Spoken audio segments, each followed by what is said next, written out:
Querida, ¿tienes dinero en efectivo o vas a pagar con tarjeta?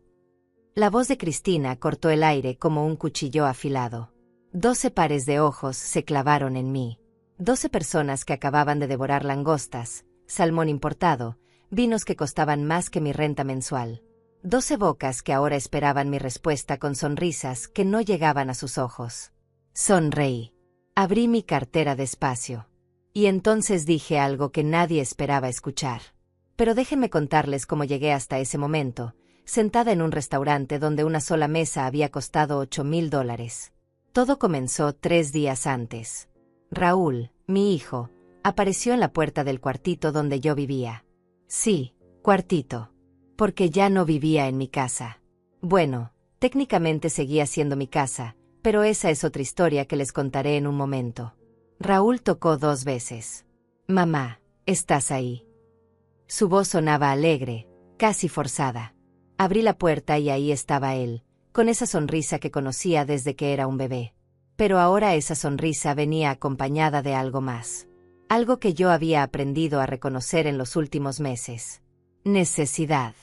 Mamá, tengo una noticia maravillosa. Entró sin esperar invitación.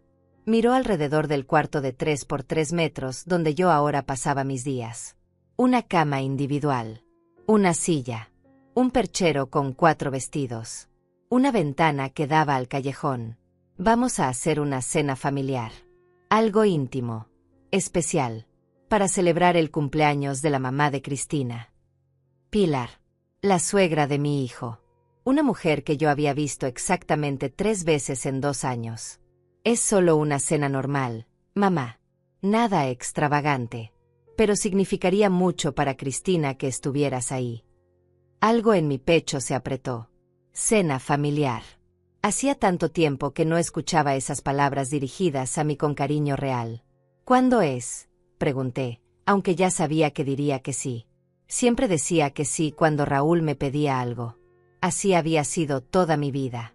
Este sábado. A las 8. En la Maison Rouge.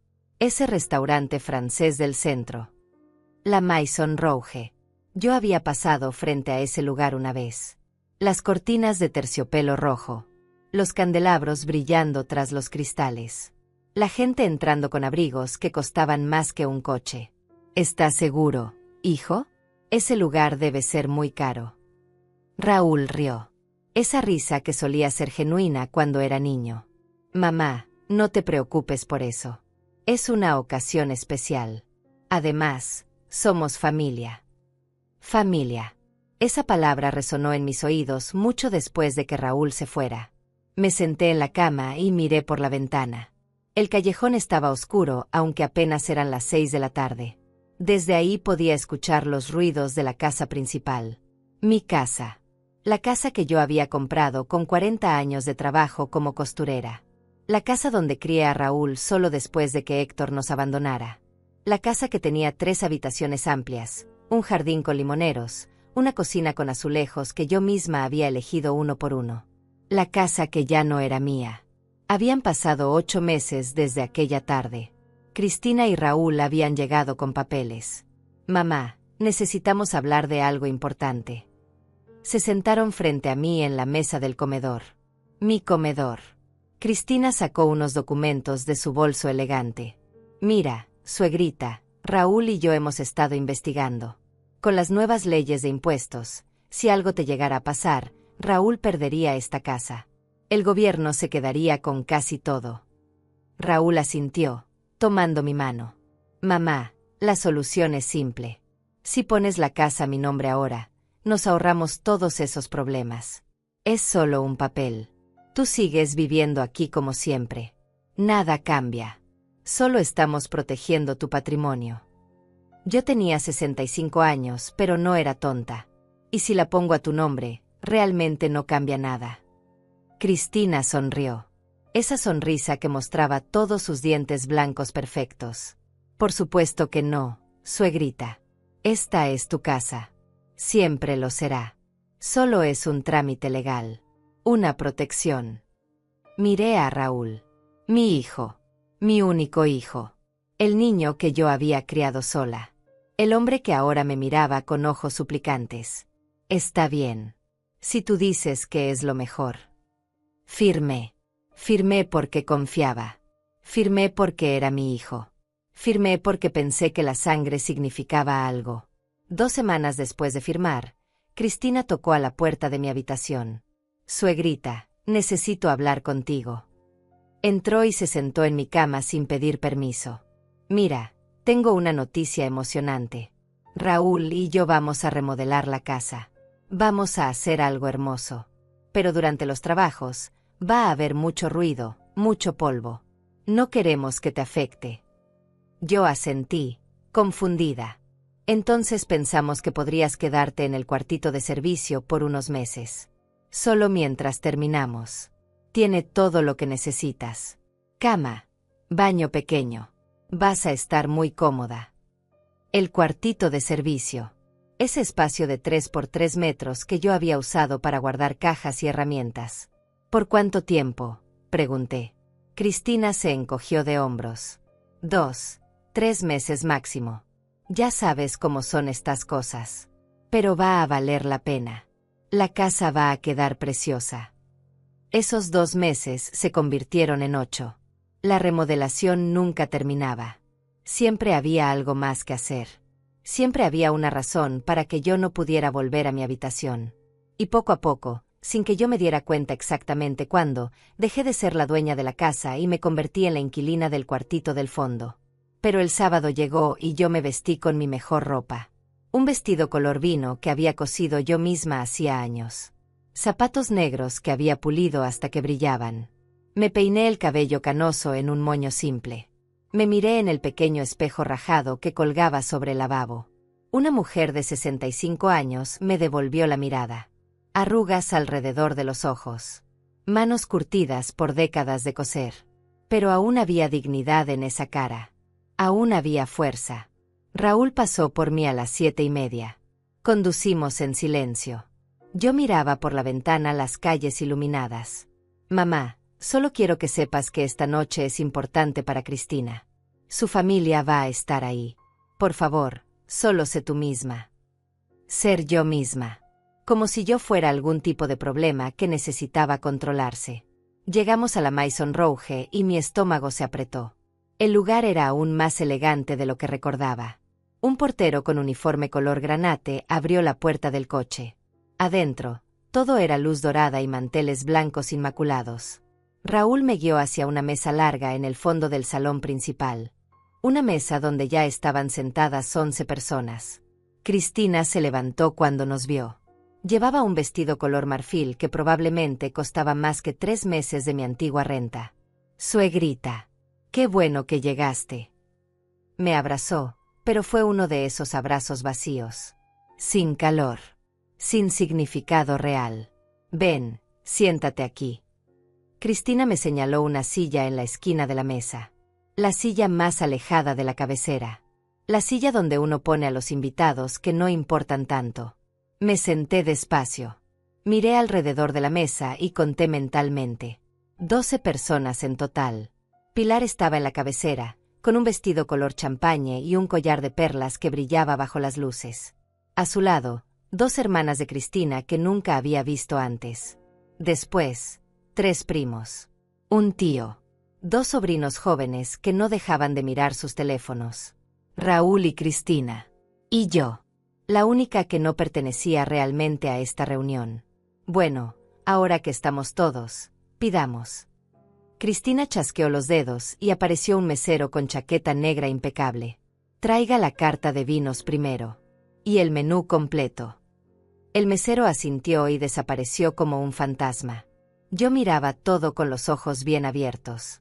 Las copas de cristal. Los cubiertos de plata. Las servilletas de tela dobladas en forma de cisne.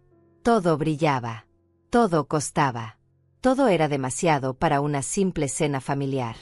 Los vinos llegaron primero. Botellas con etiquetas en francés que yo no podía leer. El mesero las mostró como si fueran tesoros. Este es un Chateau Margaux del 2010.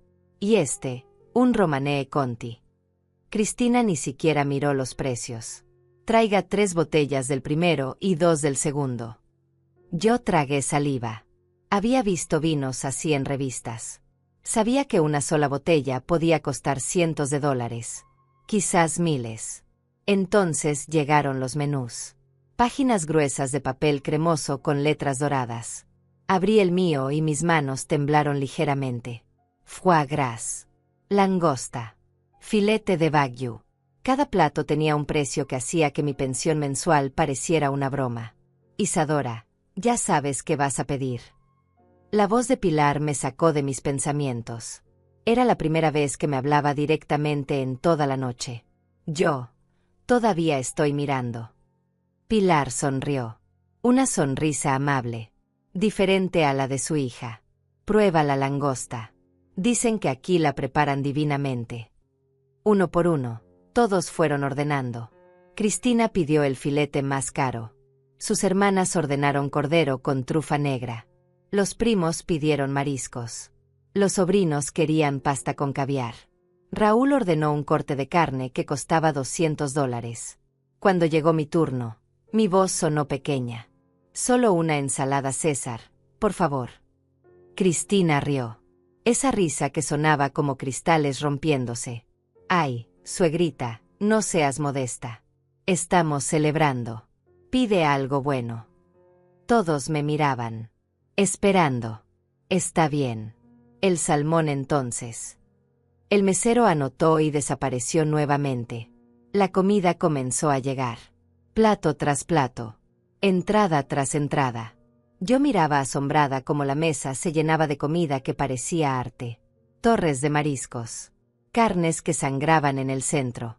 Salsas que formaban diseños perfectos en los platos. Y el vino fluía. Las botellas se vaciaban y aparecían nuevas. Cristina reía fuerte. Sus hermanas hablaban de sus últimas vacaciones en Europa. Los primos discutían sobre autos de lujo. Yo comía mi salmón en silencio, tratando de hacerme invisible. Mamá, ¿estás bien? Estás muy callada. Raúl se inclinó hacia mí. Su aliento olía a vino caro. Estoy bien, hijo. Solo cansada. Él asintió y volvió a su conversación con el tío de Cristina sobre inversiones y acciones. Yo seguí comiendo despacio. Cada bocado sabía a culpa. Cada trago de agua me recordaba que yo no debería estar aquí. Que este no era mi mundo. Que yo era la mujer que vivía en un cuartito de 3 por 3 metros y recibía $200 al mes para sobrevivir. Porque eso era lo que me daban. $200. Después de que firmé la casa, después de que me mudaron al cuartito, Cristina apareció una mañana con un sobre. Suegrita, Raúl y yo hemos estado hablando.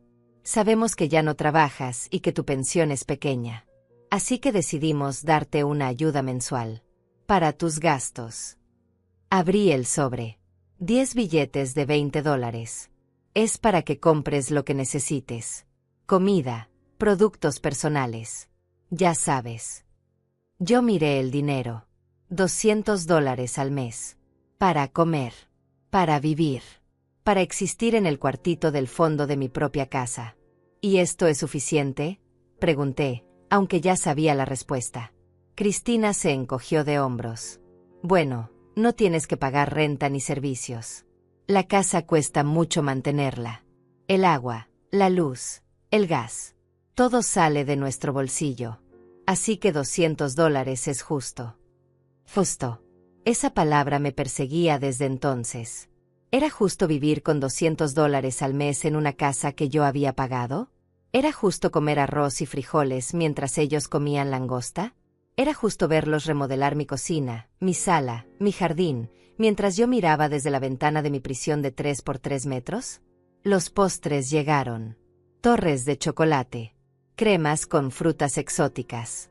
Helados artesanales con hojuelas de oro comestible. Sí, oro.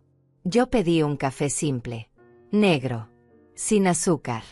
Porque así lo había aprendido a tomar en estos meses. Sin lujos. Sin extras. Solo lo necesario para sobrevivir. Pilar me miró desde su lugar en la cabecera. Había algo en sus ojos. Algo que no logré descifrar en ese momento. Curiosidad quizás. O preocupación. Pero entonces Cristina pidió más vino y el momento pasó. La cena terminó. Los platos fueron retirados. Las conversaciones se volvieron más ruidosas por el alcohol. Yo solo quería irme a casa. Bueno, al cuartito. Porque eso era lo único que podía llamar hogar ahora. Raúl estaba riendo con los primos. Cristina abrazaba a sus hermanas. Todos estaban felices. Todos menos yo. Entonces el mesero apareció con una bandeja plateada. Y sobre esa bandeja, una carpeta de cuero negro. La cuenta. El mesero la dejó frente a Pilar primero. Ella la abrió, miró el número, y sus cejas se levantaron ligeramente. Entonces hizo algo que no esperaba. Cerró la carpeta y la deslizó por la mesa. Directamente hacia mí. Todos dejaron de hablar. Todos voltearon a mirar. La carpeta de cuero negro descansaba frente a mí como una serpiente enrollada. Yo no quería abrirla. No quería ver el número. Pero Cristina habló. Y su voz cortó el silencio como un cuchillo bien afilado. Querida, ¿tienes dinero en efectivo o vas a pagar con tarjeta? Dijo querida. Pero la palabra sonó vacía. Fría. Calculada. Yo levanté la vista y la miré. Su sonrisa era perfecta. Demasiado perfecta.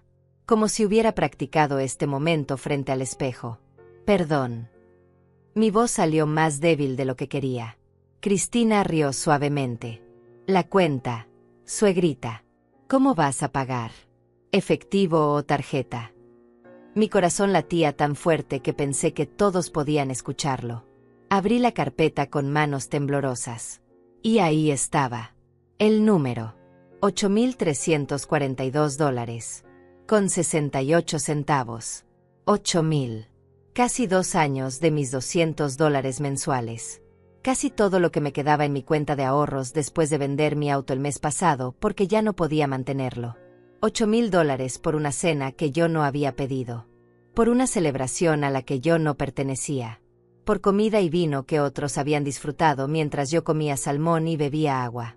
Bueno, suegrita, estamos esperando. La voz de Cristina otra vez. Ahora con un tono de impaciencia. Miré alrededor de la mesa. Todos me observaban. Las hermanas de Cristina con sonrisas burlonas. Los primos con curiosidad. Los sobrinos habían dejado sus teléfonos para presenciar el espectáculo. Raúl miraba su plato. No me miraba a mí. Mi hijo no podía mirarme a los ojos. Y entonces supe. Supe que esto había sido planeado. Que yo había sido invitada no como familia, sino como la tonta que pagaría la cuenta. Sonreí. No sé de dónde salió esa sonrisa. Quizás de 40 años de aguantar humillaciones en silencio. Quizás de 8 meses viviendo en un cuartito sin quejarme. Quizás de 65 años de ser demasiado amable, demasiado comprensiva, demasiado buena. Abrí mi cartera. Despacio. Todos se inclinaron hacia adelante, esperando ver fajos de billetes o una tarjeta de crédito. Pero yo saqué algo diferente. Algo que nadie esperaba. Saqué mi identificación vieja. Esa que todavía tenía la dirección de mi casa. Mi casa. La que ahora era legalmente de Raúl. La puse sobre la carpeta de cuero negro, junto al número que decía $8,342. No tengo dinero. Dije las palabras despacio. Claramente. Para que cada persona en esa mesa las escuchara bien. No tengo efectivo. No tengo tarjeta de crédito con ese límite.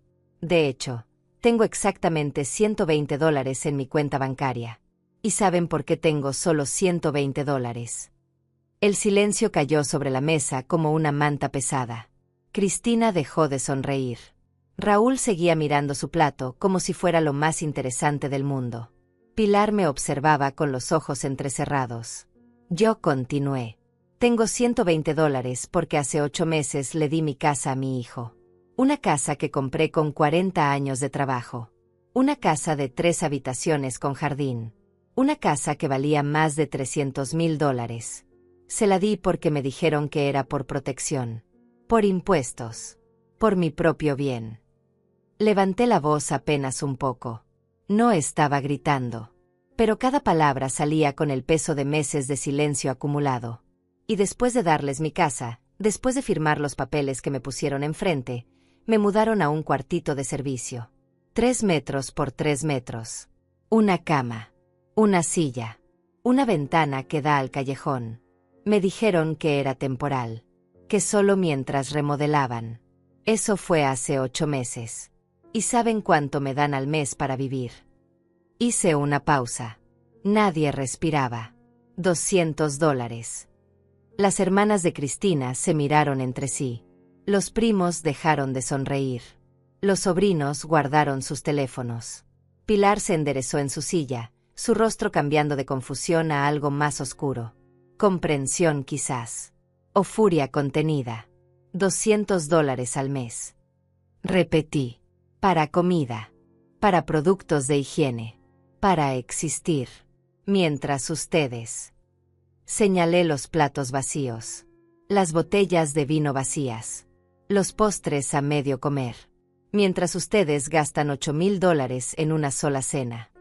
Cristina encontró su voz primero. Suegrita, estás exagerando. Te damos un lugar donde vivir. No pagas renta. No pagas servicios. Su voz sonaba nerviosa ahora. Defensiva. Un lugar donde vivir. Reí. Pero no era una risa alegre. Era una risa amarga que me quemaba la garganta. ¿Llamas a ese cuartito un lugar donde vivir? ¿Al espacio donde guardaba escobas y cajas? ¿Donde no entra el sol? ¿Donde el baño es tan pequeño que apenas puedo voltearme? Mamá, por favor. Raúl finalmente habló. Finalmente me miró. Sus ojos estaban rojos. No sé si por el vino o por la vergüenza. No hagas esto aquí. Podemos hablar en casa. En casa. Qué irónico. ¿En casa, Raúl? ¿En mi casa que ya no es mía? ¿En el cuartito donde me encerraron como si fuera un mueble viejo que estorba? Mi voz se quebró un poco. Pero no lloré. No iba a darles esa satisfacción. Pilar se puso de pie. Su silla raspó contra el piso de madera con un sonido fuerte que hizo que todos saltaran. Cristina. Su voz era baja. Peligrosa. ¿Es esto verdad? Cristina abrió la boca. La cerró. La abrió de nuevo. Mamá, ella está exagerando. Nosotros la cuidamos. Le damos dinero. La alimentamos. Pilar dio un paso hacia su hija. Te pregunté si es verdad. ¿La tienes viviendo en un cuartito de servicio? ¿Le das solo $200 al mes? Después de que les dio su casa. Era una casa vieja, mamá. Necesitaba trabajo. Y ella ya está mayor. No puede mantener una casa así. Cristina intentaba justificarse, pero sus palabras sonaban huecas. Vacías. Vieja. Pilar rió. Pero era una risa sin humor. Isadora tiene 65 años. Yo tengo 68. También soy demasiado vieja para vivir en mi propia casa. El silencio otra vez. Pero este era diferente. Este era el silencio antes de la tormenta. Cristina, te hice una pregunta. Pilar no gritaba. No necesitaba gritar. Su voz tenía esa autoridad que solo las madres pueden tener. ¿Le quitaste su casa? ¿La tienes viviendo como sirvienta en su propia propiedad? Cristina miró a Raúl, buscando apoyo. Pero Raúl seguía mirando su plato. Cobarde. Mi hijo era un cobarde. No se la quitamos. Ella nos la dio. Firmó los papeles voluntariamente. Voluntariamente. Mi voz sonó más fuerte de lo que esperaba. ¿Llamas voluntario a mentirme? ¿A decirme que era por protección? ¿A prometerme que nada cambiaría? Me puse de pie también. Mis piernas temblaban, pero me sostuve. Yo firmé porque confié. Porque era mi hijo. Porque pensé que la familia significaba algo. Miré directamente a Raúl. Me equivoqué. Uno de los primos tosió incómodo. Una de las hermanas de Cristina murmuró algo sobre ir al baño. Pero Pilar levantó una mano y todos se quedaron quietos. Nadie se mueve. Nadie sale de aquí hasta que esto se resuelva. Se volvió hacia mí. Sus ojos, tan parecidos a los de Cristina, pero con algo más. Compasión. Humanidad. Isadora, ¿tienes a dónde ir esta noche? ¿Algún familiar? ¿Algún amigo? La pregunta me tomó por sorpresa. Pensé en mi vida, en mis 40 años de trabajo, en las amigas que había perdido contacto porque estaba demasiado ocupada sobreviviendo, en la familia que nunca tuve más allá de Raúl. No, admití. Y esa palabra dolió más que cualquier otra cosa que había dicho esta noche. No tengo a nadie. Pilar asintió, como si hubiera esperado esa respuesta. Entonces esta noche te vienes conmigo, a mi casa, y mañana vamos a solucionar este desastre. Cristina se puso pálida. Mamá, no puedes estar hablando en serio. Pilar la miró con una expresión que yo no le hubiera querido ver nunca dirigida a mí. Decepción pura. ¿En serio? Claro que hablo en serio. Acabas de invitar a esta mujer a una cena de $8,000 esperando que ella pagara. Una mujer a la que le robaste su casa. Una mujer que vive con $200 al mes. ¿Pensaste que yo iba a estar bien con eso? No le robamos nada. La casa está a nombre de Raúl legalmente. Cristina intentaba defender lo indefendible. Legalidad y moralidad son dos cosas diferentes, hija. Y tú conoces la diferencia. Pilar se quitó su collar de perlas. Ese collar que había estado brillando toda la noche. Lo puso sobre la mesa. Esto vale $12,000. Págalo con esto. Y luego vamos a tener una conversación muy larga sobre valores y decencia. El mesero, que había estado observando todo desde una distancia prudente, se acercó nerviosamente. Tomó el collar. Miró a Pilar. Señora, esto es más que suficiente para cubrir la cuenta. ¿Quiere el cambio en efectivo o...? Pilar lo interrumpió. El cambio es para usted, por tener que presenciar este circo.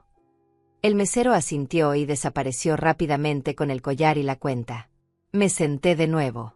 Mis piernas ya no me sostenían. Todo estaba pasando demasiado rápido.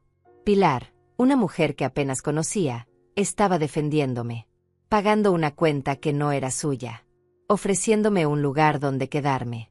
Y mi propio hijo seguía sentado en silencio, sin decir nada, sin hacer nada. Raúl. Dije su nombre suavemente. Mírame. Él levantó la vista lentamente. Había lágrimas en sus ojos. Pero yo no sentí lástima. Solo sentí cansancio. Mañana voy a ir por mis cosas. Las pocas cosas que me dejaron tener en ese cuartito. Y después no quiero volver a ver esa casa. Mi voz era firme ahora. Clara. No hasta que sea mía de nuevo. O nunca. Lo que sea que tenga que pasar. Raúl abrió la boca. Mamá, yo. Lo detuve con un gesto. No. Ya no quiero escuchar excusas. Ya no quiero escuchar promesas. Solo quiero recuperar mi dignidad. Y si eso significa perderte a ti, entonces que así sea. Las palabras flotaron en el aire como humo. Pesadas. Finales. Cristina intentó tomar la mano de Raúl, pero él la apartó. Algo había cambiado en su rostro. Algo se había roto. Pilar puso su mano en mi hombro. Vámonos. Isadora. Ya estuvo suficiente por esta noche. Me puse de pie. Tomé mi pequeño bolso. Miré una última vez a toda esa mesa. A esas 12 personas que habían presenciado mi humillación y mi liberación en la misma noche. Caminé hacia la salida del restaurante con Pilar a mi lado. Cada paso me dolía. No por cansancio físico, sino por el peso de lo que acababa de pasar. Dejé atrás la mesa. Dejé atrás a Raúl. Dejé atrás 8 meses de humillación silenciosa.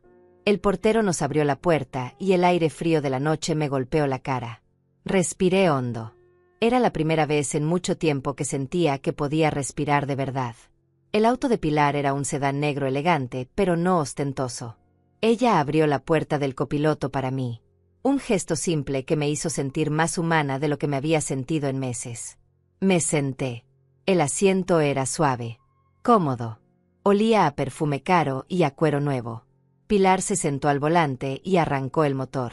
Durante los primeros minutos, ninguna habló. Solo el sonido del motor y el tráfico nocturno llenaban el espacio entre nosotras. Lo siento. Pilar finalmente rompió el silencio. Su voz sonaba cansada, derrotada. No tenía idea de lo que mi hija te estaba haciendo. Si lo hubiera sabido antes. Se detuvo. Respiró hondo. Debía haberlo sabido. Debía haber prestado atención. Yo miré por la ventana. Las luces de la ciudad pasaban como estrellas borrosas. No es tu culpa. No tenías forma de saberlo. Yo tampoco le dije a nadie. Me daba vergüenza admitir que mi propio hijo me había hecho esto. La vergüenza debería ser de ellos, no tuya. Pilar giró en una esquina. Estábamos entrando a un barrio que yo conocía de vista. Casas grandes. Jardines cuidados. El tipo de lugar donde nunca pensé que pondría un pie. Cristina no era así antes. O quizás sí lo era y yo no quise verlo. Siempre fue ambiciosa. Siempre quiso más. Pero nunca pensé que sería capaz de hacer algo tan cruel. Su voz se quebró un poco al final. Llegamos a una casa de 2 pisos con fachada color crema y ventanas grandes. Pilar estacionó en la entrada. Es mucho para una sola persona, dijo, como si tuviera que justificar el tamaño de su casa. Pero me gusta el espacio. Me gusta poder caminar sin chocar con las paredes. Me miró significativamente. Yo entendí el mensaje. Ella sabía lo que era vivir en un espacio minúsculo. O al menos podía imaginarlo. Entramos. La casa olía a lavanda y a limpio. El piso era de madera clara. Las paredes estaban pintadas en tonos suaves. Había cuadros colgados con cuidado. Plantas en macetas. Una escalera que subía al segundo piso. La habitación de huéspedes está arriba. Tiene baño propio. Ropa de cama limpia. Toallas. Todo lo que necesites. Pilar me guió escaleras arriba. Cada escalón me parecía más alto que el anterior. No por el esfuerzo físico, sino por la irrealidad de todo. La habitación era 3 veces más grande que el cuartito donde había vivido estos 8 meses. Una cama queen con edredón color marfil. Un tocador con espejo. Un sillón junto a la ventana. Cortinas que parecían seda. Un baño con tina. Con tina. Yo no había tomado un baño en tina desde que me mudaron al cuartito. Solo había una regadera pequeña donde apenas cabía. Descansa. Pilar puso su mano en mi hombro otra vez. Mañana hablamos. Mañana vemos qué hacer. Por ahora, solo descansa. Se fue y cerró la puerta suavemente. Yo me quedé parada en medio de la habitación, mirando todo, tocando la cama para asegurarme de que era real. Me senté en el borde. El colchón era suave. Mis manos temblaban. Y entonces, solo entonces, permití que las lágrimas salieran. Lloré. Lloré por los 8 meses perdidos. Lloré por la casa que había sido mía. Lloré por el hijo que había criado y que me había traicionado. Lloré hasta que no quedó nada más adentro. Me desperté con el sol entrando por la ventana. Por un momento no supe dónde estaba. Luego recordé. El restaurante. La cuenta. Pilar. La habitación de huéspedes. Me levanté y me miré en el espejo del tocador. Una mujer de 65 años con ojos hinchados y cabello despeinado me devolvió la mirada. Pero había algo diferente. Algo en los ojos. Una chispa que había estado apagada durante meses. Determinación. Bajé las escaleras, siguiendo el olor a café. Pilar estaba en la cocina, sentada junto a una mesa de madera con una taza en las manos. Buenos días. ¿Dormiste bien? Yo asentí, aunque era mentira. Había dormido poco. Pero había dormido sin el ruido de la casa al fondo. Sin escuchar a Cristina y Raúl caminando por lo que había sido mi sala. Sin sentir que era una intrusa en mi propia vida. Hay café. Pan tostado. Fruta. Sirve lo que quieras. Me serví café en una taza de cerámica blanca. Negro. Sin azúcar. Pilar me observaba. Isadora, necesito preguntarte algo importante. Y necesito que seas completamente honesta conmigo. Tomó un sorbo de su café. Cuando firmaste los papeles de la casa, ¿leíste todo? ¿Entendiste lo que estabas firmando? Pensé en ese día. En los papeles que Cristina había puesto frente a mí. En las palabras que no entendí completamente. En la prisa con la que me hicieron firmar. No leí todo. Admití. Cristina me explicó que era para protección. Para evitar impuestos. Me dijo que nada cambiaría. Que yo seguiría siendo la dueña en espíritu. Que solo era un papel. Pilar asintió lentamente. Había testigos cuando firmaste. Traté de recordar. Había un notario. O alguien que dijo ser notario. Un hombre joven con traje gris. Vino a la casa. Estuvo ahí menos de media hora. Me hizo firmar 3 o 4 papeles diferentes. ¿Recuerda su nombre? Negué con la cabeza. No. Cristina lo llamó por teléfono. Dijo que era un favor. Que venía porque ella lo conocía. Pilar dejó su taza en la mesa con más fuerza de la necesaria. Un favor. Claro. Se puso de pie y comenzó a caminar de un lado a otro de la cocina. Isadora, creo que lo que te hicieron no solo es inmoral. Creo que puede ser ilegal también. Mi corazón comenzó a latir más rápido. ¿Qué quieres decir? Pilar se detuvo y me miró directamente. Si te hicieron firmar bajo presión, sin explicarte realmente lo que estabas firmando, sin darte tiempo para buscar asesoría legal independiente, eso es coerción. Y si ese notario era alguien que Cristina conocía y que no verificó adecuadamente que entendías todo, entonces la transferencia podría ser inválida. Esperanza. Una palabra peligrosa. Pero ahí estaba, creciendo en mi pecho como una planta después de la lluvia. ¿Cómo podemos averiguarlo? Pilar tomó su teléfono. Tengo un amigo. Alfonso. Es abogado. Se especializa en casos de fraude familiar y abuso de ancianos. Ancianos. La palabra me dolió un poco. Pero era técnicamente correcta. Yo era legalmente una persona mayor. Lo llamaré ahora. Él nos dirá qué opciones tienes. Marcó un número. Habló en voz baja. Escuché palabras sueltas. Urgente. Fraude posible. Transferencia de propiedad. Coerción. Cuando colgó, tenía una expresión determinada. Alfonso dice que puede vernos esta tarde. A las 3. En su oficina. Miré el reloj en la pared de la cocina. Eran las 9 de la mañana. Teníamos 6 horas. Pero antes. Pilar continuó. Vamos a ir a tu casa. Bueno, a la casa que era tuya. Vas a recoger tus cosas. Todas tus cosas. Y vas a hacerlo con la cabeza en alto. Entendido. Asentí. Aunque la idea de volver me aterraba. Llegamos a la casa a las 10. Mi casa. La casa donde había vivido durante 30 años. Donde había criado a Raúl. Donde había cosido miles de vestidos en mi máquina vieja. Donde había plantado los limoneros que ahora daban sombra al jardín. Pilar estacionó frente a la entrada. El auto de Raúl estaba ahí. También el de Cristina. Ambos estaban en casa. ¿Estás lista? Pilar me preguntó. Respiré hondo. Tan lista como puedo estar. Tocamos el timbre. Nadie contestó.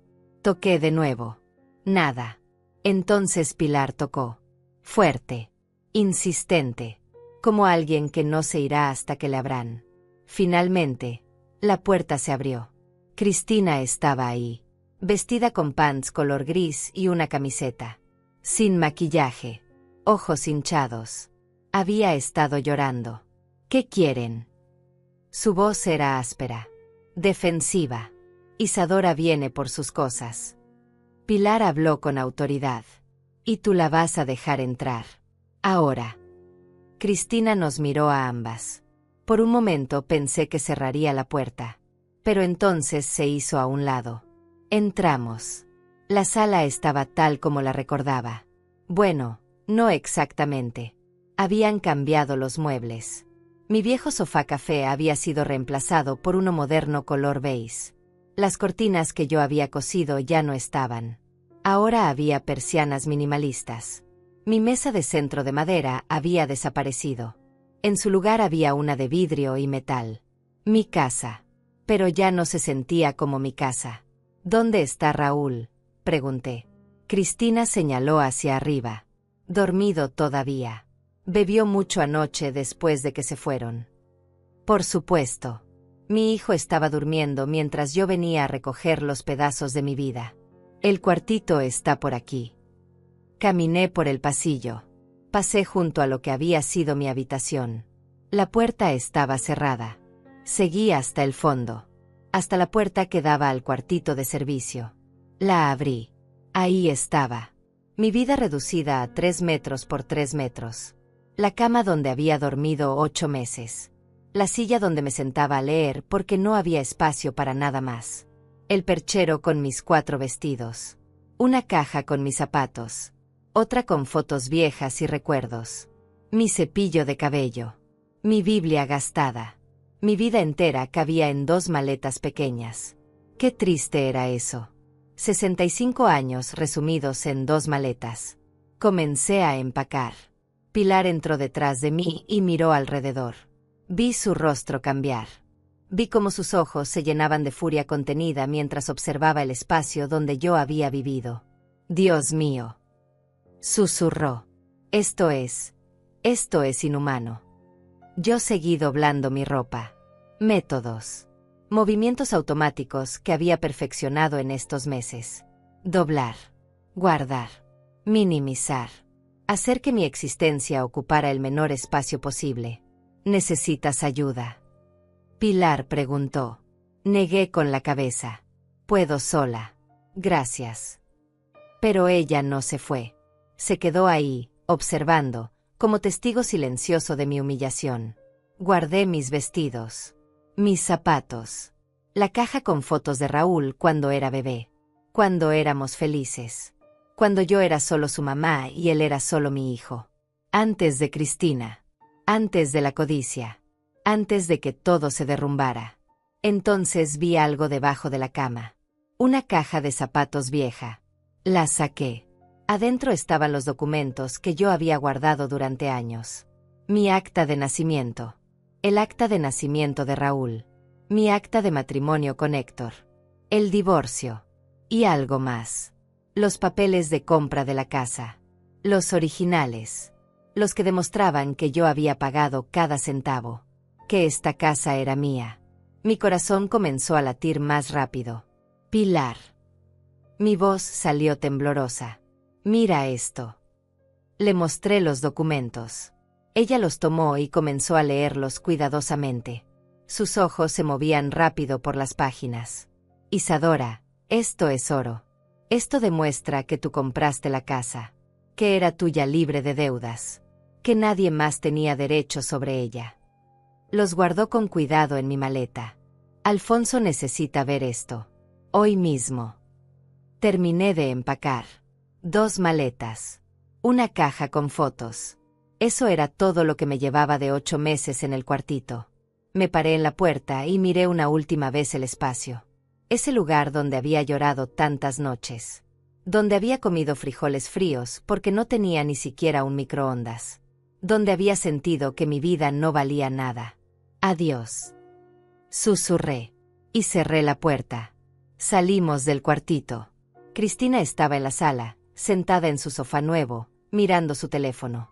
Ni siquiera levantó la vista cuando pasamos. Pero yo me detuve.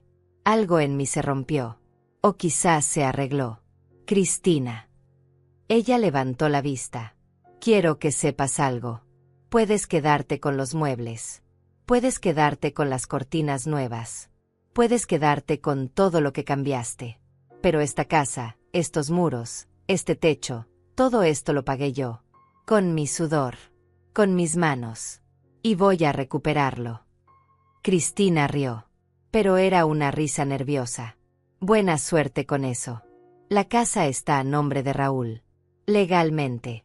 Firmaste los papeles. Tienes 0 derecho sobre ella. Me acerqué un paso. Solo uno. ¿Sabes qué es lo más triste de todo esto? No es que me quitaras mi casa. No es que me hicieras vivir en un cuartito. Es que convenciste a mi hijo de que eso estaba bien. Eso es lo que nunca te voy a perdonar. Las palabras quedaron flotando en el aire. Salí de la casa con Pilar detrás de mí. Escuché pasos rápidos. Mamá. Era Raúl. Finalmente había bajado. Estaba en la puerta, despeinado, con ropa arrugada.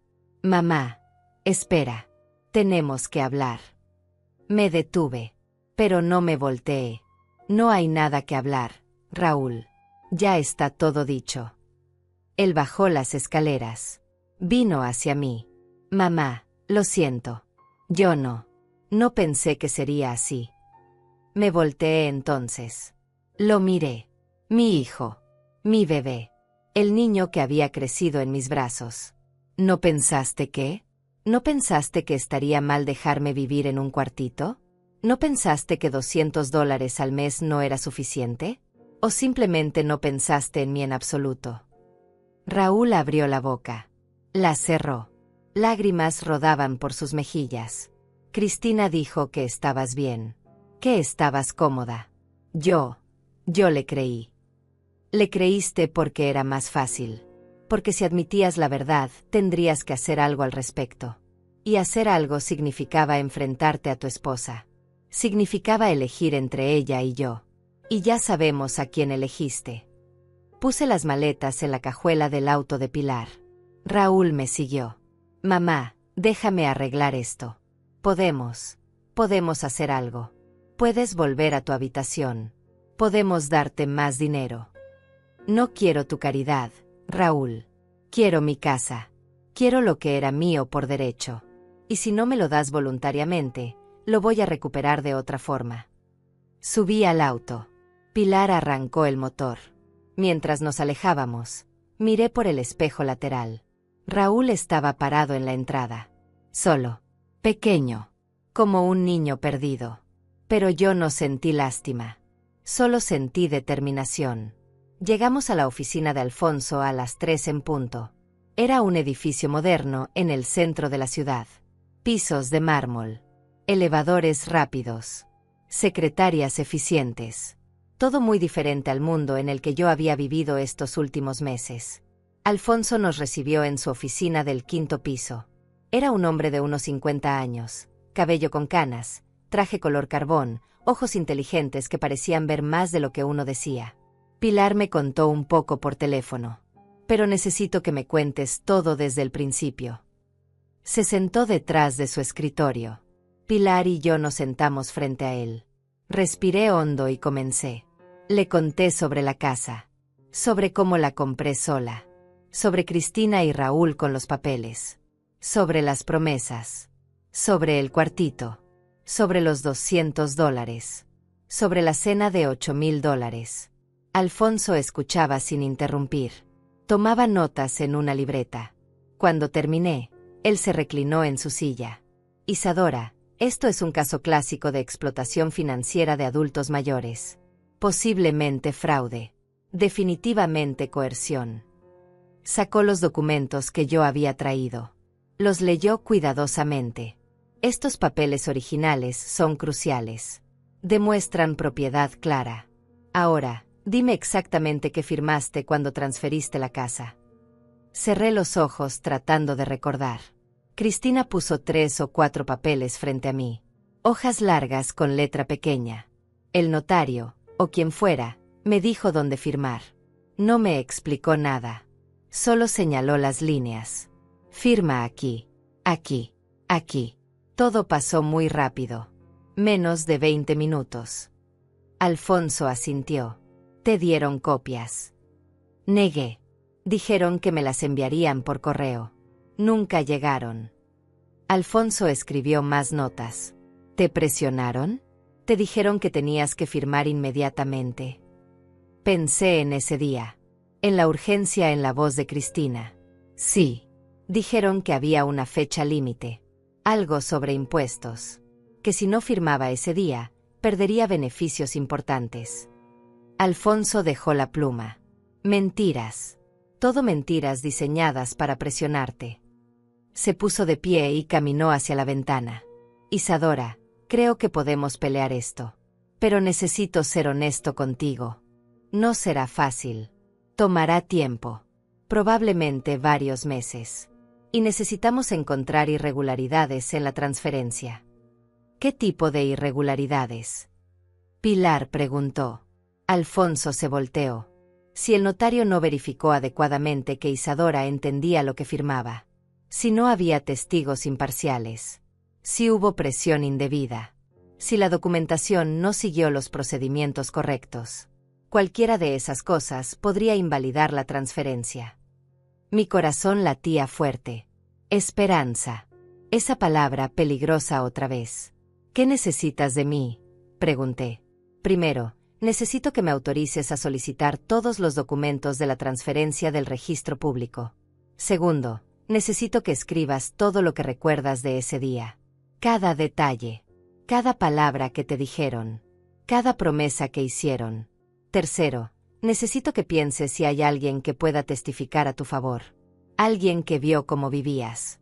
Cómo te trataban. Pensé. Vecinos. Había vecinos que me habían visto entrando y saliendo del cuartito. Hay una señora. Doña Marta. Vive en la casa de al lado. Ella me veía a veces. Me saludaba cuando sacaba la basura del cuartito. Una vez me preguntó si estaba bien. Le dije que sí porque me daba vergüenza admitir la verdad. Alfonso asintió. Bien. Hablaremos con ella. Su testimonio podría ser valioso. Sacó unos papeles de su escritorio. Este es un contrato de representación. Si lo firmas, yo seré tu abogado en este caso. Mis honorarios son de $300 por hora, pero considerando las circunstancias, trabajaré por un porcentaje del resultado final. Miré el papel. Luego miré a Pilar. Ella asintió. Hazlo. Isadora. Recupera lo que es tuyo. Firmé el contrato con manos temblorosas. Cada letra de mi nombre se sentía como un acto de rebelión. Como una declaración de guerra. Alfonso guardó el documento en una carpeta con mi nombre. Bien. A partir de ahora, toda comunicación con Raúl y Cristina debe pasar por mí. No hables con ellos directamente. No respondas llamadas. No contestes mensajes. Todo a través de mí. Entendido. Asentí. Entendido. Empezaré a trabajar mañana mismo. Solicitaré los documentos. Investigaré al notario. Buscaré cualquier irregularidad. Mientras tanto, tú necesitas estar en un lugar seguro. Un lugar donde no puedan presionarte o intimidarte. Miré a Pilar. Ella sonrió. Ya tiene dónde quedarse. Mi casa. Todo el tiempo que necesite. Alfonso pareció aliviado. Perfecto. Eso me da tranquilidad. Salimos de la oficina con una sensación extraña. Algo entre esperanza y miedo. Pilar manejó en silencio durante unos minutos. Luego habló. ¿Tienes hambre? Conozco un lugar tranquilo donde hacen la mejor comida casera. Me di cuenta de que no había comido nada en todo el día. Solo el café de la mañana. Sí, tengo hambre. Ella sonrió y giró en la siguiente esquina. El restaurante era pequeño. Acogedor. Nada como la Maison Rouge. Aquí las mesas eran de madera simple. Las sillas desparejas. El menú escrito en una pizarra. Olía a guisado y a tortillas recién hechas. Nos sentamos junto a una ventana. Una mesera mayor se acercó con una sonrisa genuina. ¿Qué les traigo, señoras? Pilar pidió mole con arroz. Yo pedí caldo de pollo. Comida simple. Comida honesta. Mi esposo murió hace 5 años. Pilar habló de repente. Cáncer. Rápido y cruel. Tomó un sorbo de agua. Cuando murió, Cristina se ofreció a ayudarme con todo. Los papeles. El funeral. Las finanzas. Pensé que era amor. Pero ahora me pregunto si solo estaba viendo cuánto podía heredar. Sus ojos se llenaron de lágrimas. Nunca pensé que mi hija fuera capaz de lo que te hizo. Estiré mi mano sobre la mesa y tomé la suya. No es tu culpa. Tú no la hiciste así. La gente toma sus propias decisiones. Pilar apretó mi mano. Pero yo la crié. En algún momento falló algo. En algún momento dejé de enseñarle lo que importa. La comida llegó. Humeante. Aromática. Comí despacio. Cada bocado sabía a normalidad. A dignidad. A vida. Durante los siguientes días, me quedé en casa de Pilar. Establecimos una rutina. Yo me despertaba temprano y preparaba café. Ella bajaba y desayunábamos juntas. Hablábamos de todo y de nada. De nuestras vidas. De nuestros errores. De nuestros sueños olvidados. Por las tardes, yo cosía. Pilar había encontrado mi vieja máquina en el cuartito y la había traído. El sonido familiar del motor me calmaba. Alfonso llamaba cada 2 días con actualizaciones. Había solicitado los documentos. Había encontrado al notario. Había descubierto irregularidades. El notario que firmó los papeles fue suspendido el año pasado por mala conducta profesional. Sus certificaciones de ese periodo están siendo revisadas. Si encontramos que actuó incorrectamente en tu caso, la transferencia podría ser anulada. Cada actualización me daba más esperanza. Una tarde, el timbre de la casa de Pilar sonó. Ella fue a abrir. Escuché voces. Una que reconocí. Raúl. Mi corazón se aceleró. No puedes entrar. Isadora no quiere verte. La voz de Pilar era firme. Por favor. Solo quiero hablar con ella. 5 minutos. Raúl sonaba desesperado. Bajé las escaleras. Pilar me miró. Yo asentí. Está bien. 5 minutos. Raúl entró. Se veía terrible. Había perdido peso. Tenía ojeras profundas. Ropa arrugada. Mamá. Su voz se quebró al verme. Gracias por aceptar hablar conmigo. Nos sentamos en la sala. Pilar se quedó de pie cerca, como guardiana. Tienes 5 minutos. Habla. Dije sin emoción. Raúl respiró hondo. Mamá, lo siento. Siento todo. Cristina y yo hemos estado hablando. Queremos devolverte la casa. El silencio llenó la habitación. Pilar y yo nos miramos. Devolver la casa. Repetí lentamente. Raúl asintió. Sí. Queremos hacer las cosas bien. Transferirla de vuelta a tu nombre. Sin condiciones. Sin trucos. Solo queremos que vuelvas. Algo en mi pecho se apretó. Pero no era alivio. Era sospecha. ¿Por qué ahora? ¿Por qué no hace 2 meses? ¿Por qué no cuando me tenían viviendo en ese cuartito? Raúl bajó la vista. ¿Por qué? Porque Alfonso está investigando. Porque descubrimos que el notario tenía problemas. Porque nuestro abogado nos dijo que podríamos perder la casa de todas formas y además enfrentar cargos criminales. Ahí estaba. La verdad. No era arrepentimiento. No era amor. Era miedo. Miedo a las consecuencias. Entonces no lo hacen porque esté bien. Lo hacen porque les conviene. Mamá, por favor. Entiendo que estés enojada. Pero esto es lo que querías, ¿no? Recuperar tu casa. Te la estamos ofreciendo. Sin pelea. Sin juicios largos. Raúl se inclinó hacia adelante. Podemos firmar los papeles esta semana. Todo vuelve a ser como antes. Me puse de pie. No, Raúl. Nada puede volver a ser como antes. Porque antes yo confiaba en ti. Antes yo creía que mi hijo me amaba más que a una casa. Antes yo pensaba que la familia significaba algo. Caminé hacia la ventana. Miré el jardín de Pilar. Las flores bien cuidadas. El pasto verde. Si me devuelven la casa ahora, será porque ustedes decidieron hacerlo. Porque tuvieron misericordia. Pero yo no quiero misericordia. Quiero justicia. Quiero que un juez les diga que lo que hicieron estuvo mal. Quiero que quede registrado. Quiero que enfrenten las consecuencias.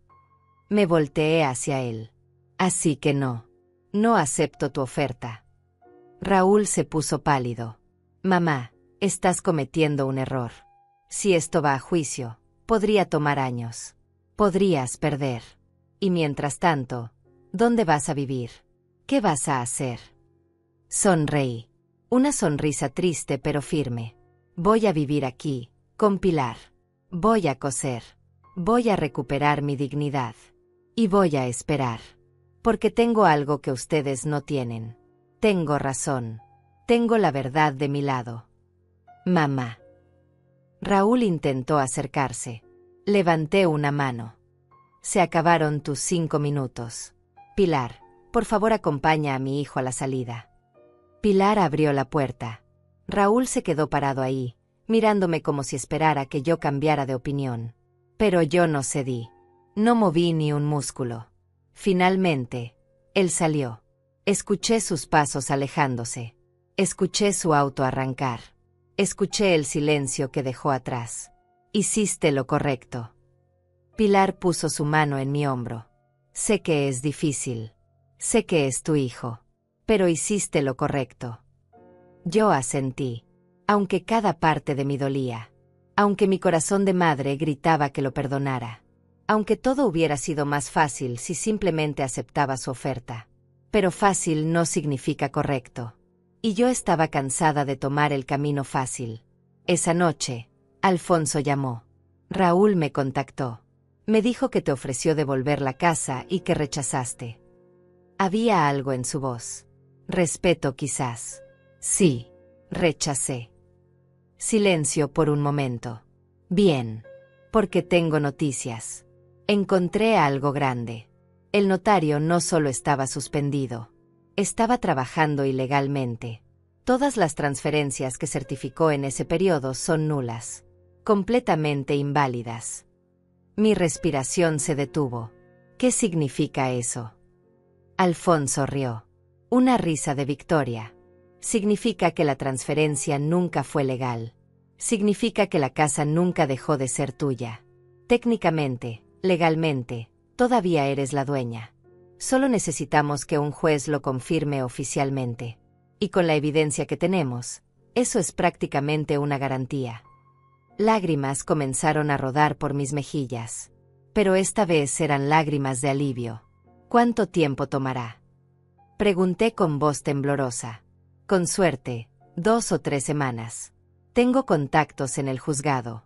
Puedo acelerar el proceso dada la urgencia y la naturaleza del caso. Isadora, vas a recuperar tu casa. Y Raúl y Cristina van a tener que responder por lo que hicieron. Colgué el teléfono y me dejé caer en el sofá. Pilar se sentó a mi lado.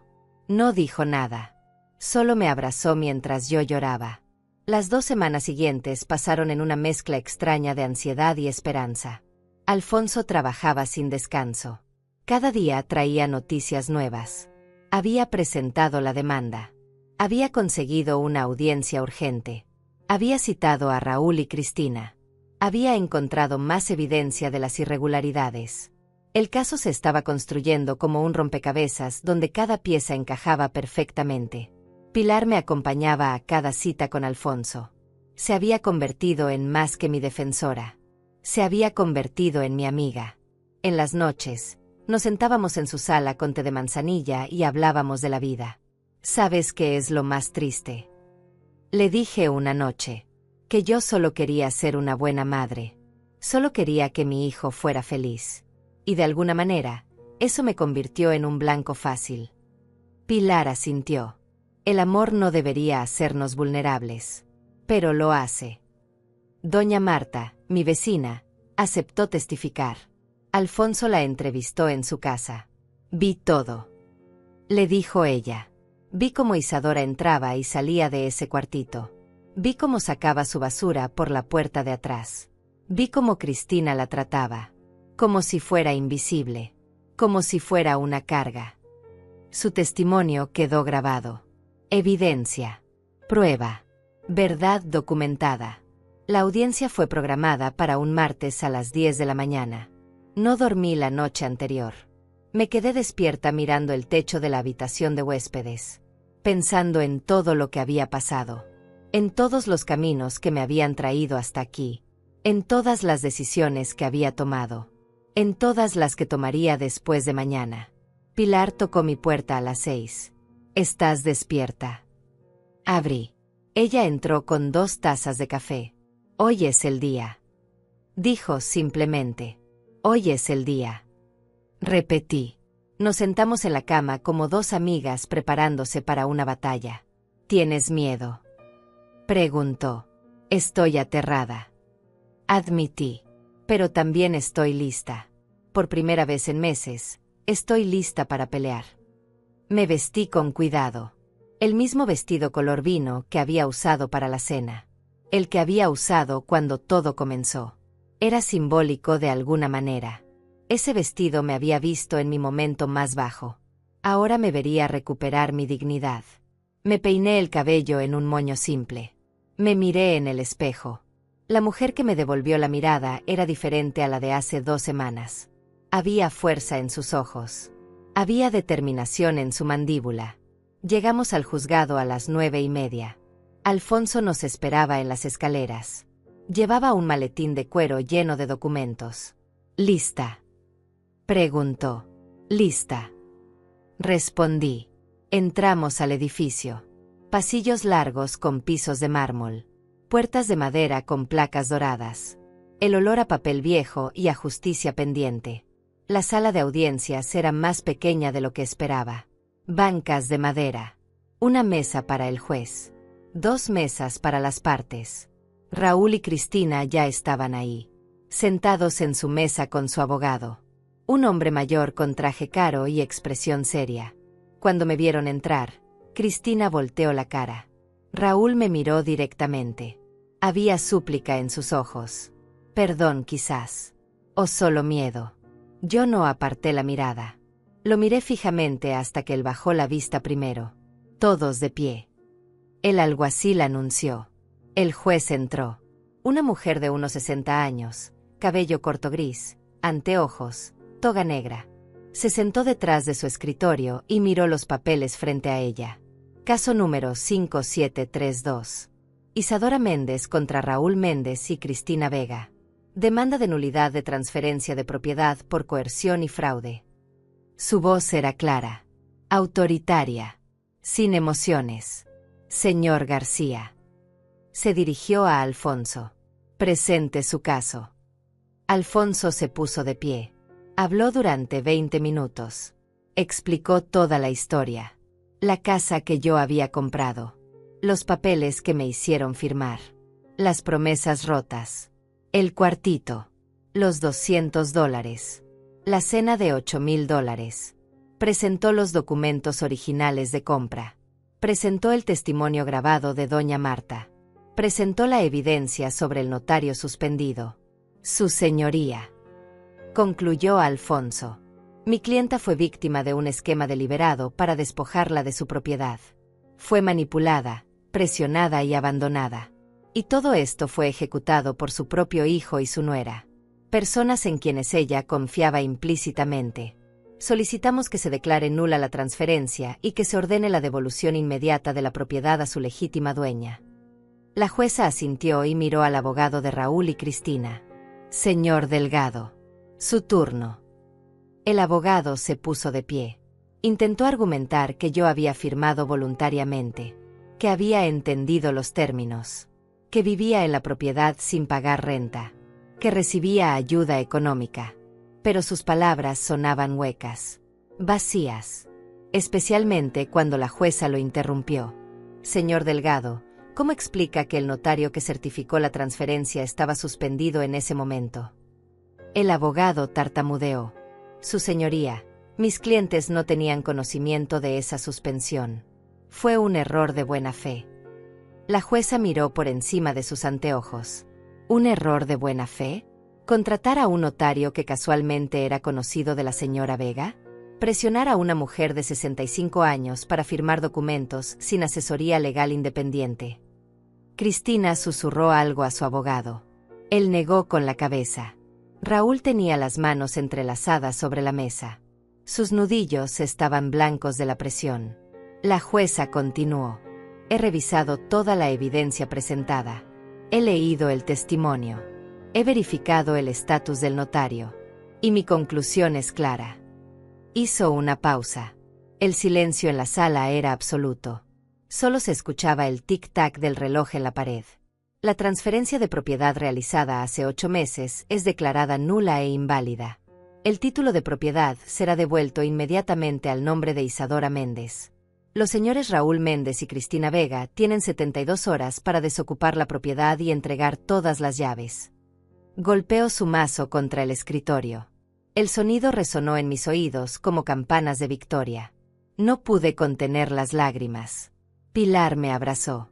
Alfonso sonrió ampliamente. Era oficial. La casa era mía otra vez. Legalmente. Irrevocablemente. Mía. Miré hacia la mesa de Raúl. Él tenía la cabeza entre las manos.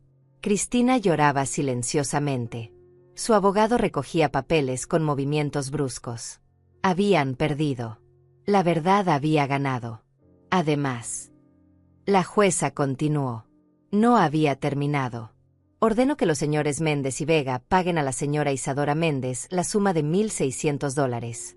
$200 por cada uno de los 8 meses que la obligaron a vivir con esa cantidad insuficiente. Esto debe ser pagado dentro de 30 días. Más golpes de mazo. Más justicia servida. Más reparación de daños. Salimos del juzgado al sol brillante del mediodía. El aire olía diferente.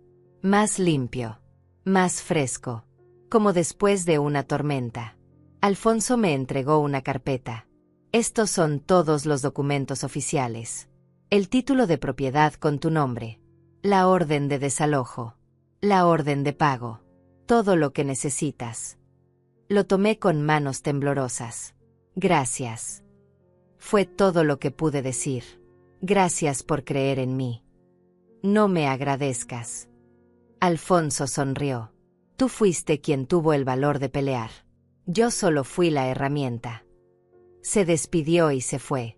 Pilar y yo nos quedamos paradas en las escaleras del juzgado. ¿Quieres ir a ver tu casa?, preguntó. Negué con la cabeza. Todavía no. Déjales tener sus 72 horas. Déjales empacar. Déjales sentir lo que yo sentí cuando me mudaron al cuartito. No era venganza. Era justicia. Había una diferencia. Esa noche, Pilar preparó una cena especial. Nada extravagante. Pollo asado. Ensalada. Pan fresco. Vino económico pero bueno. Brindamos. Por la justicia. Dijo ella. Por la dignidad. Dije yo. Por las mujeres que se levantan después de ser derribadas. Dijimos juntas. Comimos despacio. Saboreando no solo la comida sino el momento. El triunfo. La reivindicación. Al tercer día, exactamente 72 horas después de la sentencia, Pilar y yo fuimos a la casa. Mi casa. Alfonso nos acompañó con un cerrajero. Por si acaso. Pero no fue necesario. La puerta estaba sin llave. Entramos. La casa estaba vacía. Completamente vacía. Raúl y Cristina se habían llevado todo. Los muebles nuevos. Las cortinas. Los electrodomésticos. Todo. Solo quedaban los muros. Los pisos. Los techos. La estructura que yo había pagado. Caminé por la casa vacía. Mis pasos resonaban contra los pisos de madera. El eco me recordaba cómo solía ser. Cuando la casa estaba llena de vida. De risas. De recuerdos. Entré a lo que había sido mi habitación. Las paredes estaban desnudas. Habían dejado marcas donde colgaban cuadros. Cuadros que yo había comprado. Fotos que yo había enmarcado. Todo se lo habían llevado. Fui a la cocina. Vacía también. Ni siquiera habían dejado los azulejos que yo había elegido con tanto cuidado. Los habían arrancado de las paredes. Solo quedaban manchas de cemento y espacios vacíos. Era como si hubieran querido borrar todo rastro de mí. Todo lo que yo había construido. Todo lo que yo había sido en esta casa. Pero no podían borrar los muros. No podían borrar la estructura. No podían borrar el hecho de que esto era mío. Salí al jardín. Los limoneros seguían ahí. Viejos. Fuertes. Sobrevivientes. Me acerqué al más grande y toqué su tronco rugoso. Sobrevivimos. Le susurré. Ambos sobrevivimos. El árbol había dado limones durante 30 años. Había visto a Raúl crecer. Había visto buenos tiempos y malos. Y seguía ahí. Como yo. Pilar apareció a mi lado. Está vacía. Dijo innecesariamente. Sí. Respondí. Pero es mía. Y eso es lo que importa. Ella sonrió. ¿Qué vas a hacer ahora? Miré alrededor. A las paredes desnudas. A los espacios vacíos. A las posibilidades infinitas. Voy a empezar de nuevo. Voy a llenar esta casa con cosas que realmente importan. No muebles caros. No decoraciones ostentosas. Solo cosas simples. Honestas. Reales. Pilar asintió. Voy a ayudarte. Durante las siguientes semanas, Pilar y yo trabajamos juntas. Compramos muebles de segunda mano. Una cama sencilla pero cómoda. Una mesa de comedor que encontramos en una venta de garaje. Sillas desparejas pero funcionales. Cortinas simples de tela blanca. Platos y vasos básicos. No necesitaba lujo. Solo necesitaba lo suficiente. Y por primera vez en mucho tiempo, suficiente era más que suficiente. Volví a mi máquina de coser. La instalé en la que había sido mi habitación. Ahora mi cuarto de trabajo. Empecé a coser de nuevo. No solo para mí, para otros. Doña Marta me recomendó con sus amigas. Necesitaban arreglos. Vestidos ajustados. Pantalones acortados. Yo cobraba precios justos. No mucho, pero suficiente para vivir. Suficiente para comprar comida. Suficiente para pagar servicios. Suficiente para sentirme útil. El cheque de $1,600 llegó a los 29 días. Un día antes del límite. Lo deposité en mi cuenta. No lo gasté todo. Guardé la mitad. Por si acaso. La otra mitad la usé para comprar cosas para la casa. Una licuadora nueva. Sartenes. Toallas suaves. Pequeños lujos que me recordaban que estaba viva. Que había sobrevivido. Que había ganado. Pilar venía a visitarme 3 veces por semana. Tomábamos café en mi nueva mesa. Hablábamos de todo. De su vida. De la mía. De cómo habíamos llegado hasta aquí. ¿Has sabido algo de Raúl? Me preguntó un día. Negué con la cabeza. Nada. No ha llamado. No ha venido. Es como si yo hubiera muerto para él. Las palabras dolían al decirlas. Pero eran verdad. ¿Y tú? Pilar preguntó suavemente. ¿Lo extrañas? Pensé en la pregunta. En la respuesta honesta. Extraño al niño que era. Al hijo que pensé que tenía. Pero al hombre en el que se convirtió. No. No lo extraño. Porque ese hombre fue capaz de hacerme daño. Y yo no necesito ese tipo de dolor en mi vida. Pilar tomó mi mano sobre la mesa. Eres más fuerte de lo que crees. Una tarde, estaba cosiendo cuando escuché el timbre. Dejé mi trabajo y fui a abrir. Era Raúl. Parado en mi puerta. En la puerta de mi casa. Había perdido más peso. Se veía demacrado. Cansado. Viejo para sus 42 años. Mamá. Su voz era apenas un susurro. ¿Puedo pasar? Lo miré. Este hombre que había sido mi bebé. Mi razón de vivir. Mi mayor alegría y mi mayor decepción. ¿Para qué vienes, Raúl? Pregunté sin abrir la puerta completamente. Para disculparme. Para intentar explicar. Para... Se detuvo. Para pedirte perdón de verdad esta vez. Dudé. Cada parte de mí quería cerrar la puerta. Protegerme. Mantenerme segura. Pero otra parte, la parte que había sido madre durante 42 años, quería escuchar. Tienes 10 minutos. Abrí la puerta. Entramos a la sala. Él miró alrededor. A los muebles simples. A las paredes sin adornos. Te llevaste todo. Dije. No era una pregunta. Era una afirmación. Cristina insistió. Dijo que eran nuestros. Que los habíamos comprado nosotros. Raúl se sentó en una de las sillas desparejas. Yo traté de dejar algunas cosas, pero ella se detuvo. No, eso es mentira. No traté lo suficiente. Dejé que ella tomara todas las decisiones. Como siempre. ¿Dónde está Cristina ahora? Pregunté. Raúl miró sus manos. Se fue. Dijo que no podía estar con alguien tan débil. Alguien que no podía ni siquiera quedarse con la casa de su propia madre. Rió amargamente. Irónico, ¿verdad? Me dejó porque perdí lo que ella me obligó a quitarte. No sentí satisfacción al escuchar eso. Solo sentí tristeza. Tristeza por todo lo que se había roto. Por todo lo que no podía repararse. Mamá, sé que no tengo derecho a pedirte nada. Sé que te hice daño. Sé que fui un cobarde. Pero quiero que sepas algo. Levantó la vista. Sus ojos estaban rojos. Cada noche me despierto pensando en ese cuartito. En cómo te dejé vivir ahí. En cómo no hice nada. Y me odio por eso. Me odio más de lo que tú podrías odiarme jamás. Lágrimas rodaban por sus mejillas. Me senté frente a él. No te odio, Raúl. El odio requiere energía que ya no tengo. Lo que siento es tristeza. Tristeza porque perdí a mi hijo. Tristeza porque elegiste una casa sobre tu madre. Tristeza porque no sé si alguna vez podré confiar en ti otra vez. Mi voz era calmada. Sin ira. Sin veneno. Solo verdad. Pero sobre todo, tristeza porque no sé quién eres. El Raúl que yo crié nunca habría hecho esto. Yo tampoco sé quién soy. Admitió.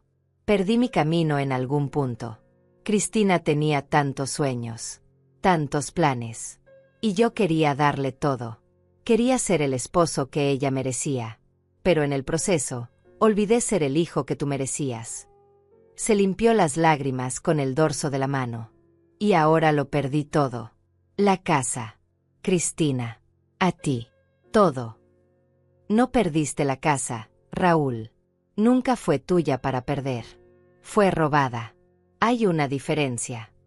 Me puse de pie. Tus 10 minutos terminaron. Necesito que te vayas ahora. Raúl se puso de pie también. ¿Hay alguna posibilidad? ¿Alguna forma de que me perdones algún día? Lo miré directamente. No lo sé. Quizás. Con tiempo. Con acciones reales. Con cambio verdadero. Pero hoy no. Hoy todavía duele demasiado. Raúl asintió. Caminó hacia la puerta. Se detuvo en el umbral. Te amo, mamá. Sé que no lo demostré. Sé que te fallé. Pero te amo. Siempre lo he hecho. Siempre lo haré. Cerré la puerta suavemente después de que se fue. Me recargué contra ella. Las lágrimas finalmente salieron. Lloré por lo que pudo haber sido. Por lo que nunca sería. Por la relación rota que quizás algún día podría sanar. O quizás no. Esa noche, Pilar vino a cenar. Le conté sobre la visita de Raúl. Ella escuchó sin interrumpir. ¿Crees que alguna vez lo perdonarás? Preguntó cuando terminé. No lo sé. Respondí honestamente. El perdón no es algo que puedas forzar. Tiene que venir naturalmente. Con tiempo. Con sanación. Por ahora, solo quiero vivir mi vida. Reconstruir lo que se rompió. Encontrar paz. Eso es sabio. Pilar sirvió más café. ¿Y qué hay de tus planes para el futuro? Sonreí. Quiero seguir cosiendo. Quiero hacer de esto un pequeño negocio. Quiero llenar esta casa con trabajo honesto y vida simple. Quiero plantar más árboles en el jardín. Quiero despertar cada mañana sabiendo que estoy en mi casa. Mi espacio. Mi territorio. Pilar levantó su taza. Por nuevos comienzos. Levanté la mía. Por segundas oportunidades. Los meses pasaron como páginas de un libro que finalmente tenía un buen final. El otoño llegó con sus hojas doradas y su aire fresco. Mi pequeño negocio de costura creció. Las amigas de doña Marta trajeron a sus hijas. Las hijas trajeron a sus amigas. Pronto tenía trabajo suficiente para mantenerme ocupada 6 días a la semana. No me hacía rica, pero me hacía feliz. Y eso valía más que todo el dinero del mundo. Planté nuevos árboles en el jardín. Naranjos. Un aguacate. Rosales junto a la ventana de la cocina. Cada planta era un símbolo. Un recordatorio de que la vida continúa. De que las cosas pueden crecer incluso después de ser cortadas. de que siempre hay tiempo para nuevos comienzos. Pilar me ayudó a plantar el aguacate. En 5 años dará frutos, dijo, con las manos llenas de tierra. Y estaremos aquí para verlo. Le respondí. Una tarde de noviembre, 3 meses después de recuperar mi casa, Raúl volvió. Esta vez traía algo en las manos. Una caja de madera vieja. La reconocí inmediatamente. Era la caja donde yo guardaba fotos antiguas. Fotos de cuando él era bebé. De su primer día de escuela. De cumpleaños y navidades. Las encontré en el almacén donde guardamos todo después de mudarnos. Dijo. Pensé que querrías tenerlas de vuelta. Tomé la caja. La abrí. Ahí estaban todas mis memorias. Mi vida en fotografías. Gracias. Fue todo lo que dije. Raúl se quedó parado en la puerta. Esperando. ¿Puedo entrar? Solo un momento. Dudé, pero algo en su cara era diferente. Más humilde. Más honesto. Está bien. Pasa. Nos sentamos en la sala. Él miró alrededor. Hiciste que se sintiera como un hogar otra vez. Comentó. Siempre fue un hogar. Respondí. Solo que ustedes lo convirtieron en otra cosa. Pero los hogares tienen memoria. Recuerdan el amor. Recuerdan la vida. Y poco a poco, eso regresa. Raúl asintió. Mamá, he estado yendo a terapia. 2 veces por semana. Tratando de entender cómo llegué a hacer lo que hice. Cómo me convertí en alguien capaz de lastimarte así. Lo miré. Realmente lo miré. Había algo diferente en sus ojos. Menos desesperación. Más claridad. Mi terapeuta dice que pasé años tratando de complacer a Cristina. Tratando de ser suficiente para ella. Y en ese proceso, dejé de ver lo que realmente importaba. Dejé de verte a ti. Dejé de valorar lo que tenía. Raúl se inclinó hacia adelante. No estoy buscando excusas. No estoy pidiendo perdón todavía. Sé que no lo merezco. Solo quiero que sepas que estoy trabajando en mí mismo. Que estoy tratando de ser mejor. Eso es bueno, Raúl. Dije honestamente. No por mí. Por ti. Porque necesitas vivir contigo mismo. Necesitas poder mirarte al espejo sin sentir vergüenza. Él asintió. Conseguí un trabajo nuevo. En una empresa pequeña. El sueldo no es mucho, pero es honesto. Renté un departamento pequeño. Nada lujoso. Solo lo necesario.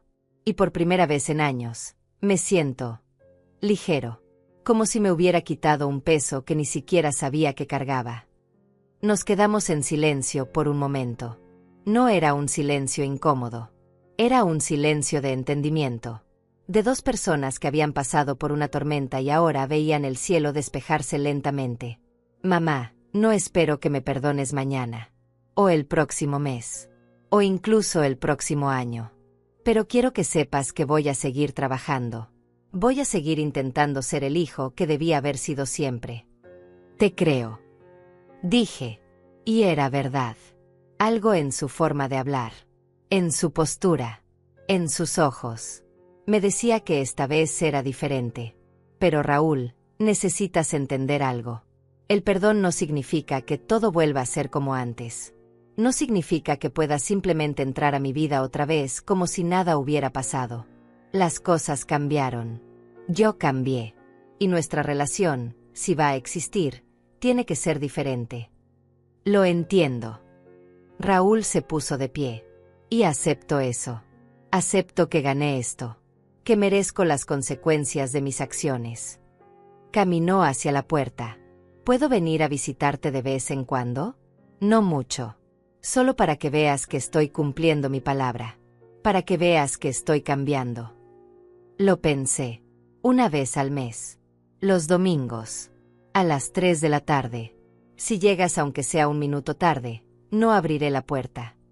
Estaré aquí. Prometió. Y se fue.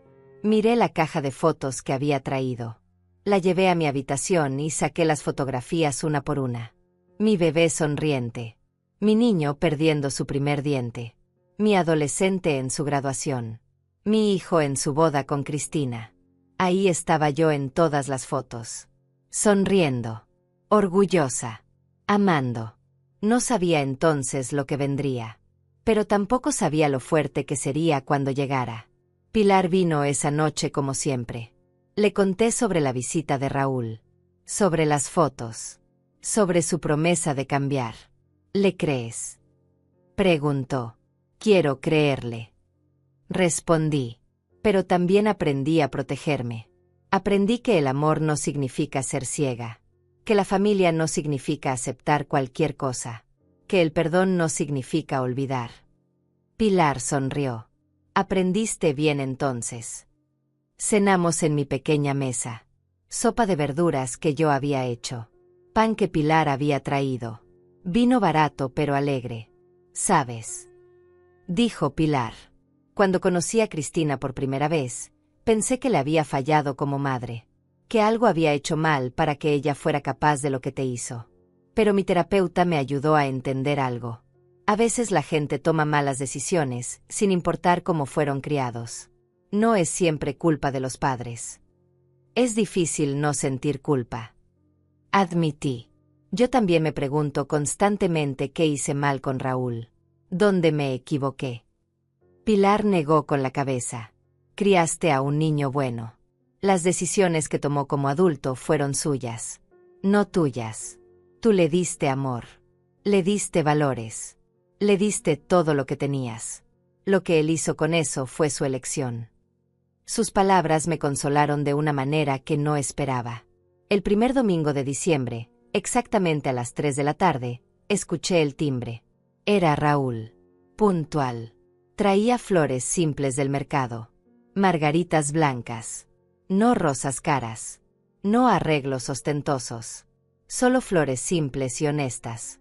Pensé que te gustarían. Dijo tímidamente. Las tomé. Me gustan. Las puse en un florero con agua. Nos sentamos en la sala. Hablamos por media hora. Sobre su trabajo. Sobre su terapia. Sobre pequeñas cosas sin importancia. No hablamos del pasado. No hablamos de lo que se había roto. Solo existimos en el presente por 30 minutos. Así pasaron los meses. Raúl venía cada primer domingo. Siempre puntual. Siempre con flores simples. Siempre respetuoso del tiempo que yo le daba. Poco a poco, las conversaciones se hicieron más fáciles. Poco a poco, empecé a ver destellos del hijo que recordaba. No el mismo. Nunca sería el mismo. Pero alguien mejor quizás. Alguien que había aprendido. Alguien que había crecido a través del dolor. En primavera, un año después de recuperar mi casa, Pilar y yo estábamos en el jardín. Los árboles que habíamos plantado estaban creciendo bien. El limonero viejo había dado su mejor cosecha en años. El aire olía a flores y a tierra fresca. ¿Eres feliz? Pilar me preguntó de repente. Pensé en la pregunta. En todo lo que había pasado. En todo lo que había perdido. En todo lo que había ganado. Sí. Respondí con sorpresa en mi propia voz. Soy feliz. No de la manera que esperaba. No de la manera que planeé. Pero soy feliz. Miré mi casa. Mi jardín. Mis manos curtidas por el trabajo honesto. Mi vida simple pero llena. Perdí a mi hijo por un tiempo. Perdí mi casa. Perdí mi dignidad. Pero los recuperé. Quizás no exactamente como eran. Pero los recuperé. Y eso me hace más fuerte.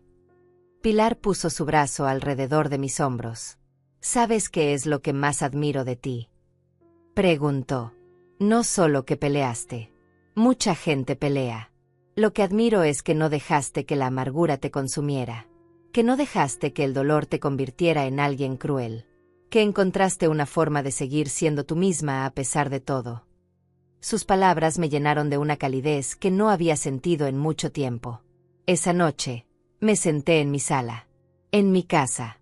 Bebí café en mi taza favorita. Miré por la ventana hacia el jardín donde las luciérnagas comenzaban a brillar. Y pensé en todo el camino recorrido. Desde esa cena horrible en la Maison Rouge hasta este momento de paz perfecta. Había sido doloroso. Había sido difícil. Había habido momentos donde quise rendirme. Pero no lo hice. Me levanté. Peleé. Gané. Y ahora, sentada en mi propia casa, en mi propia silla, bebiendo mi propio café, podía decir con total honestidad algo que no había podido decir en mucho tiempo. Miré las estrellas comenzando a aparecer en el cielo. Miré los árboles mecerse con la brisa suave. Miré mi vida simple pero genuina. Y susurré las palabras que cerraban un capítulo y abrían otro. Ahora sí, esto es vivir.